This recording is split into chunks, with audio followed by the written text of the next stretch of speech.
தவிர ஆண்டவனுடைய அருளை பெற்றுக்கொண்டு அருளில் உயர்ந்தவர்களாக மாற வேண்டும் என்று நாம் நினைப்பதில்லை. அன்புக்குரியவர்களே, மனம் மாறுங்கள், மனம் மாறுங்கள். சபையுரையாளர் சொல்வது போல வீணிலும் வீண். நீங்கள் பொருளை தேடினால் எல்லாமே வீண்தான். புரிந்து கொள்ள வேண்டும். பொருள் என்பது மறையக்கூடியது, மாறக்கூடியது. இன்றைக்கு முன்னிடம் இருக்கும், நாளைக்கு வேறொரு இடம் போயிடும்.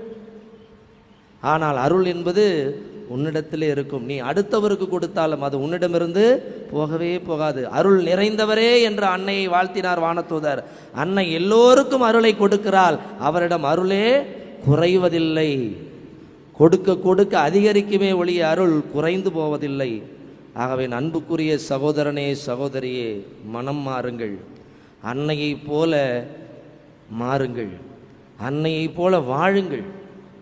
நமக்கெல்லாம் அன்னையை ஆண்டவர் தாயாக கொடுத்திருக்கிறார் என்று சொன்னால் அன்னையை கொண்டாடுவது தேவைதான், அன்னையை அலங்காரம் செய்வது அவசியம்தான். ஆனால் அதைவிட முக்கியம் அன்னைக்கு மகிழ்ச்சி தருகிற காரியங்களை செய்ய வேண்டும். அப்பொழுதுதான் நம்முடைய அருள் நிலையில் அவர் நம்மை உயர்த்துவார். கடவுளுக்கு மகிழ்ச்சி தருகிற காரியங்கள் எல்லாமே அன்னைக்கும் மகிழ்ச்சி தருகிற காரியங்கள் தான். அதனால்தான் தெளிவாக சொல்லுகிறார், அவர் உங்களுக்கு சொல்வதெல்லாம் செய்யுங்கள்.